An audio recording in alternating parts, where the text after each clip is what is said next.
Salut, alors aujourd'hui pour ce nouvel épisode, j'aimerais vous parler d'analyse de signature.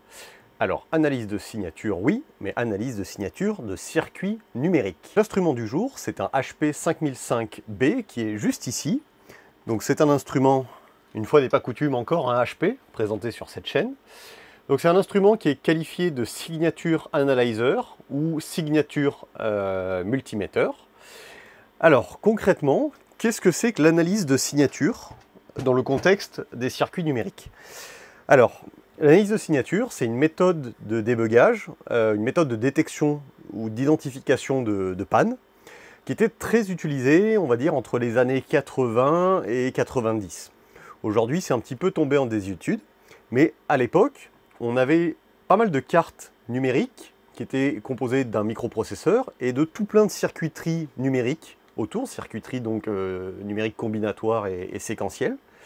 Et on arrivait assez rapidement à avoir des cartes relativement complexes pour implémenter toutes les fonctions qui étaient nécessaires autour du microprocesseur pour faire vivre une carte, ses interfaces d'entrée-sortie, ses décodeurs d'adresse, les gestionnaires d'interruption, tout ce qui va bien. Et tout ça, c'était fait avec des petits circuits intégrés numériques. On qualifie parfois ça de glue logic. C'est tout ce qu'on met autour, les périphériques, pour que ça fonctionne bien. Donc ces cartes-là, pouvait arriver qu'elles tombaient en panne. Imaginez, au hasard, vous avez un instrument de mesure, HP, qui a une carte à microprocesseur, et vous soupçonnez que ce soit la carte à microprocesseur qui ne fonctionne plus, ou qui a un trouble, par exemple un trouble intermittent, ce genre de choses. Comment est-ce qu'on faisait à l'époque? On venait instrumenter cette carte microprocesseur avec un analyseur de signature, comme vous en avez vu un ici. On vient instrumenter cette carte, et on va se balader sur la carte, en différents points, directement sur les broches des circuits intégrés. On va venir se balader avec cette pointe de test, qui est la pointe de l'analyseur de signature, et on va venir prober comme ça différents endroits sur la carte numérique. Bien sûr, quand on fait ça, l'instrument il est dans un mode de test particulier, donc il va exciter sa circuiterie de façon à générer des patterns connus à l'avance et répétables, et l'analyseur de signature va nous afficher sur son afficheur 7 segments un marqueur hexadécimal composé de 4 digits. Et ces 4 digits, si ça matche ce qui est décrit dans le manuel de service de l'instrument, c'est que l'endroit où on teste, a priori le composant n'est pas en panne.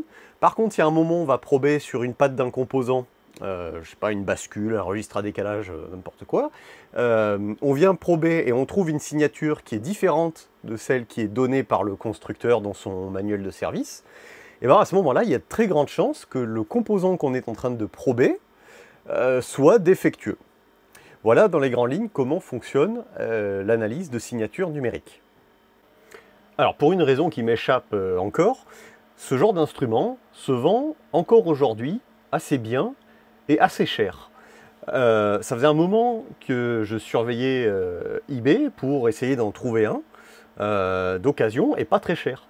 Parce qu'on en trouve très rapidement à des prix que je trouve un petit peu délirants, du style quasiment 500 € en fait, voire plus pour certaines annonces. Le rat. Discret, prudent, intelligent et très proche de l'homme.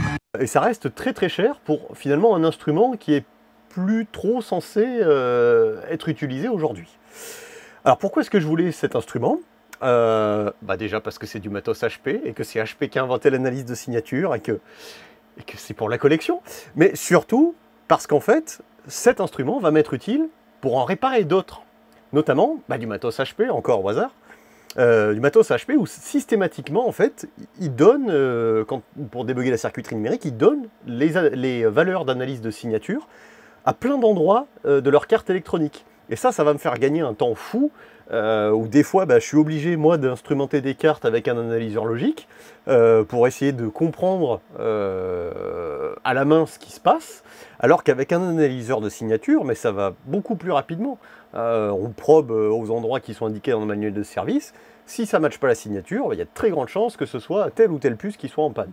Et ça, faire ce même taf avec un analyseur logique, où il faut un petit peu reverse engineer la circuiterie, comprendre comment ça marche, quelles sont les transactions qu'on attend à tel endroit, bah, c'est beaucoup plus chronophage. Do you ever look at someone and wonder what is going on inside their head? Avant, je n'utilisais que des analyseurs logiques, fades, ordinaires et extrêmement complexes. C'était pas terrible. Puis un jour, j'ai découvert l'analyseur de signature. Et mon visage s'est transformé. Le HP 5005B, ça n'est pas qu'un simple analyseur, c'est beaucoup plus que ça. Alors, cet instrument, bien sûr, je l'ai acheté à pas cher, mais il est potentiellement en panne. Alors, pourquoi potentiellement en panne? Parce qu'il n'y avait pas tellement d'infos dans l'annonce. Alors, j'ai commencé à enlever le capot. Le capot, ça, je l'ai, il n'y a pas de souci. Par contre, il manque quelque chose de fondamental. Vous voyez ici qu'il y a une connectique devant là, qui sort, mais il n'y a pas de câble. Ici, il manque le pod, le petit boîtier qui permet de faire rentrer la cloque, les signaux de start et de stop, qui sont utiles pour instrumenter la carte numérique sous test. Donc il me manque ce pod, le fil ne sort même plus, je regarde à l'intérieur de l'instrument, en fait ça a été arraché directement au niveau de la carte ou au niveau de l'espèce de presse-étoupe qui est à l'intérieur. Donc ça m'inquiète un peu parce que j'ai l'impression que peut-être que quelqu'un l'a arraché très fort pour condamner l'usage de cet instrument. Peut-être qu'il est en panne et qu'une des façons d'empêcher physiquement son utilisation, c'était d'arracher violemment le pod. Je trouve pas ça ouf comme technique, à la limite un coup de pince coupante, c'est peut-être un peu mieux que d'arracher sur une carte électronique un faisceau. Et puis il y a autre chose en fait, c'est que la pointe de test, elle est cassée, vous voyez qu'il manque le capot dessus. Alors là, il y a l'embout lumineux derrière, que vous voyez là. En réalité, cet embout lumineux, il est là, celui d'origine, il est tout cassé. Donc j'ai commencé à réimprimer des pièces en 3 dimensions à l'imprimante pour essayer de lui redonner déjà un aspect normal à cette sonde. Donc là, c'est le petit bout de truc lumineux. Et puis là, c'est le capot. Pareil, le capot de la sonde qui manque. Donc là, je l'ai réimprimé, on va le rassembler. Donc l'idée pour cet épisode de Bricolomania, c'est d'essayer de remettre en marche ce truc-là. Donc on va refabriquer un pod pour faire entrer les signaux. On va remettre le boîtier autour de la sonde et on va essayer de le tester, voir s'il fonctionne, ou bien s'il va falloir analyser la signature de l'analyseur de signature. Alors voilà de quoi on part. La fameuse sonde, malheureusement sans son capot, voilà le cache lumineux cassé. Donc pour réparer ça, j'ai fait plusieurs essais d'impression 3D. Finalement, le plus concluant, c'est celui-ci. En plus, il a la couleur finalement initiale de la sonde. Ça va venir se positionner comme ça dessus. Et puis ça, alors c'est du PLA rouge transparent, enfin translucide, qui ira très bien finalement pour remplacer l'ancien cache, comme ça. Et devant, en fait, c'est une pièce, le bout de la sonde. C'est simplement un embout à visser qu'on va venir repositionner devant. Alors voilà le résultat. Alors c'est pas parfaitement parfait, mais par contre ça fera largement le taf. Au moins la carte électronique elle est protégée. Et puis finalement ça a toujours sa fonction de sonde. Le bouton il marche encore. Donc a priori là-dessus il ne devrait pas y avoir de soucis. Je vais peut-être mettre un bout de scotch pour que ça tienne. Et puis c'est tout.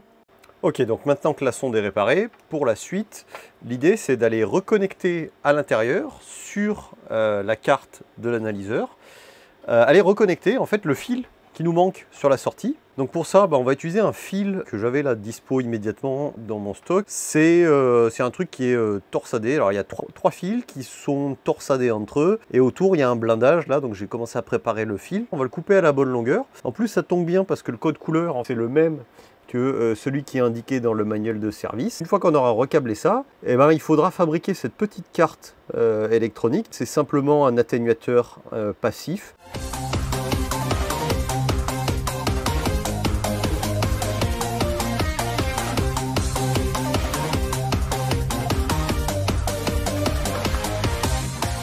Alors voilà la dernière carte sur laquelle on va pouvoir rebrancher les faisceaux du pod. Donc vous voyez que ça a été arraché quand même. Il y a le presse-étoupe ici, donc qui est marqué, je pense, W5. Et puis là, on a nos fils. En fait, on voit encore le marquage, le rouge, le blanc, le connecteur noir, là, visiblement. Il n'y a plus que la brasure qui dépasse, là. Voilà, on va venir se recabler. Alors, voilà le résultat. Les fils sont ressoudés sur la carte. On voit que ça passe par le presse-étoupe métallique et que finalement, ça ressort sur la face avant de l'instrument. On va s'intéresser, finalement, à qu'est-ce qu'on va bien pouvoir mettre au bout de ce câble maintenant. Alors voici ce qu'on va installer au bout du câble. Ça c'est un petit circuit imprimé que je viens de fabriquer, c'est finalement une partie de l'atténuateur des signaux d'entrée. Là, on n'a que les éléments série de l'atténuateur. Le reste de l'atténuateur, en fait, est situé dans l'instrument. Il y a de la compensation comme finalement sur une sonde d'oscilloscope. C'est le même style d'atténuateur passif. Pour faire cette carte, je l'ai faite sous Proteus. Et pour le schéma, j'ai simplement repris ce qui est dans le manuel de service de HP. Pour peupler cette carte, condensateur. C'est tout commandé sur RS. Condensateur, résistance, les petits connecteurs avec angle pour mettre en bord de carte. L'idée, c'est d'utiliser ce style de connecteur là, vous pouvez voir, un connecteur avec un angle, finalement pour pouvoir après brancher des connecteurs Dupont pour aller brancher des grip fils de ce type là, comme sur un analyseur logique assez classique. Voilà, alors j'ai reçu tous les composants et puis généralement j'aime bien vérifier les composants avant de les monter sur une carte, et notamment les résistances, celle-ci de 619 ohms. Alors c'est pas usuel comme valeur, 619 ohms. Et petite dinguerie parce qu'elles ne font pas du tout 619 ohms. C'est du RS, hein, pourtant c'est du RS, je ne sais pas à quel moment est-ce qu'ils se sont foirés. Alors voilà le résultat sur ces magnifiques résistances de 619 ohms. On est sur du 57,6 kΩ, un peu la flemme de lire le code couleur. Clairement, je sais que le multimètre fonctionne, j'ai mesuré avec d'autres trucs, le HP, plein d'autres instruments, bref. Donc c'est pas l'instrument qui déconne, c'est vraiment RS qui déconne.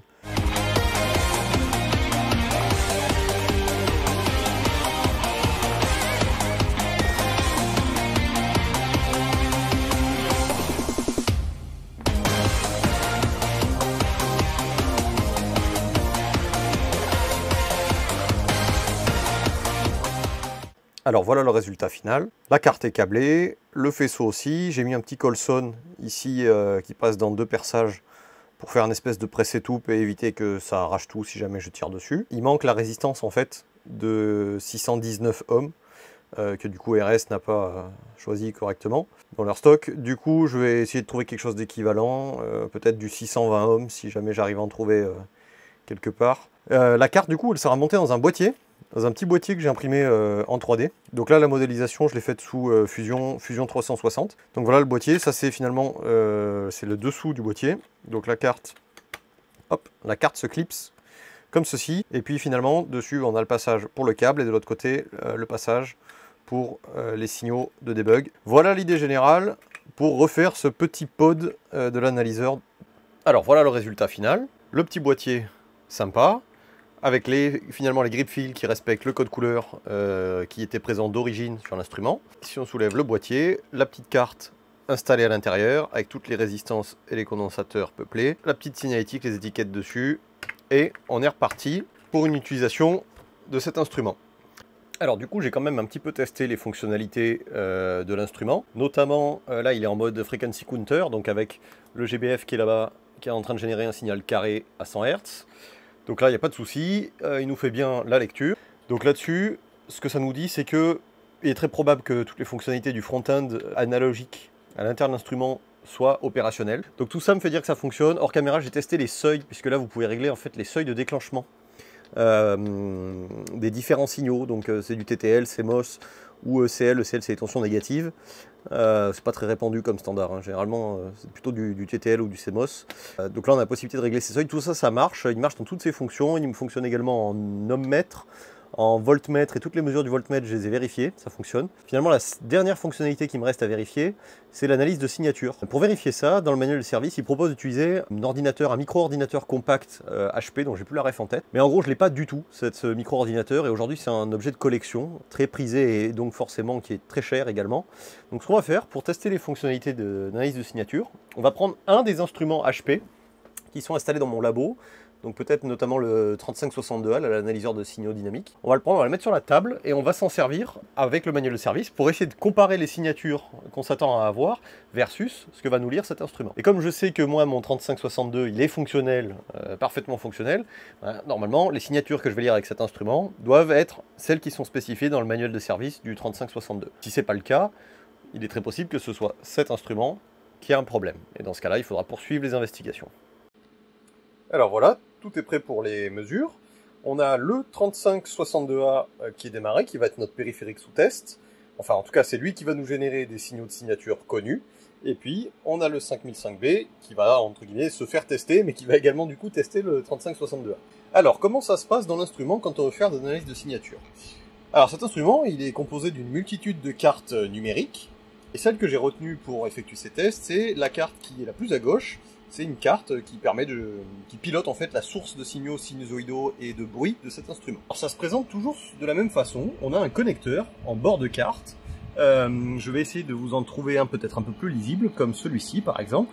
Ce connecteur-là, il est légendé avec finalement la nomenclature des signaux qu'on retrouve sur l'analyseur de signature. Clock, start, stop, et puis la masse. Donc j'ai fait la même chose, je me suis câblé sur la source, la carte générateur source numérique.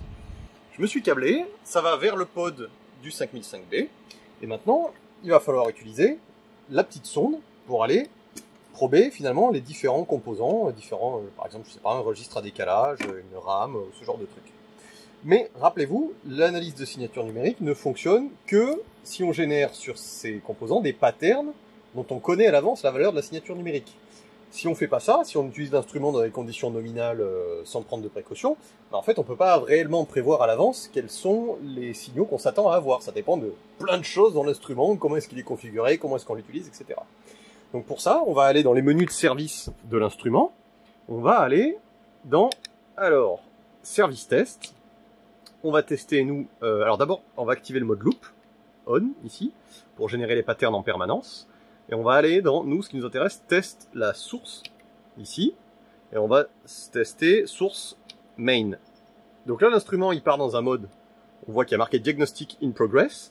Et ce qu'on remarque maintenant sur la face avant de l'analyseur de signature, c'est qu'on a la LED gate, finalement, qui se met à clignoter. Et ça veut dire que il détecte correctement les signaux de start et de stop. Maintenant, la signature qu'on lit, c'est 0. Finalement, ça veut dire qu'on ne probe absolument rien. Donc maintenant, on va aller prober un signal connu à l'avance. Donc le signal, j'ai regardé dans le manuel de service, on va aller sur U6, sa broche 3. Donc là, je vais essayer d'aller me positionner sur U6, broche 3, donc c'est le composant qui est juste là. C'est chaud, c'est chaud, c'est chaud, c'est chaud. Hop, broche 3, voilà. Donc là, ça clignote, ça veut dire que je suis en train de faire une acquisition, que je suis en train de lire correctement un signal. Et la signature sur l'analyseur de signature, c'est H10F. Donc on va retenir ça, H10F, et on va aller voir si ça match ce qui est dans le manuel de service. Alors voilà le manuel de service. On est bien dans la section analyse de signature de la carte de génération de signaux. Donc là, ça c'est la procédure qu'on a fait tout à l'heure pour activer le mode diagnostic et générer les signaux de start and stop et les signaux avec des patterns connus. Donc là, ça ressemble à ça finalement, les tables d'analyse de signature. On a la carte, le type de test qu'on est en train de faire dessus. Et finalement, vous voyez qu'il y a même, d'ailleurs, il y a même une signature pour le 5 volts. C'est pas mal. Je vais pas tester encore pour voir. Finalement, on a plein de composants sur lesquels on va pouvoir faire ces essais. Et sur chaque composant, on a différentes broches sur lesquelles on va pouvoir lire des signatures bien spécifiques. Donc nous, on était sur le composant U6, broche 3. La signature qu'on s'attend à trouver, c'est H10F. Et c'est exactement ce qu'on a eu tout à l'heure. Alors ce qu'on remarque, c'est qu'il n'y a pas forcément unicité de la signature, dans le sens où là, si on allait sur la broche 6, on avait la même signature. Ça peut être le cas, par exemple, je ne sais pas si c'est un buffer non inverseur, j'imagine que finalement, on n'est pas capable de voir les temps de propagation, enfin l'analyseur de signature n'est pas capable de voir les temps de propagation pendant qu'il y a le start et le stop et la clock, donc finalement, si c'est un buffer non inverseur, il est normal qu'on ait la même signature. Voilà à quoi ça ressemble. Alors on peut quand même en conclure que le 5005B semble fonctionnel, on semble en tout cas capable de lire des signatures. Par curiosité, on va aller lire la signature du 5 volts, là, puisqu'on a vu que c'était marqué, spécifié dans le manuel de service. Donc là, je vais aller me positionner sur ce qui est légendé plus 5 ici. Je suis en train de lire H166. H166, et c'est pile poil ce qui était indiqué dans le manuel de service. Et c'est ainsi que se termine cet épisode de Bricolomania sur le HP 5005B, donc l'analyseur de signature. J'espère que ça vous aura plu, que vous avez découvert peut-être quelque chose de nouveau, parce que c'est vrai que c'est plus très utilisé, finalement, l'analyse de signature, en tout cas à ma connaissance, c'est pas monnaie courante aujourd'hui. En tout cas, c'est très pratique pour débugger des instruments HP, Agilent, on va dire années 80 à 90, qui sont basés pour l'essentiel avec beaucoup de cartes à microprocesseurs. Donc là, ça fait gagner un temps précieux quand on cherche à réparer ce genre d'instrument, ce qui est typiquement mon cas. Donc ça, c'est un bon investissement, surtout que ça valait le coup de l'acheter en panne, parce que finalement, il y avait juste le pod arraché et la pince, enfin et la sonde de test cassée. Mais tout ça, on a vu que c'était possible de le refaire à neuf. Voilà, allez, je vous dis à très bientôt pour une prochaine vidéo.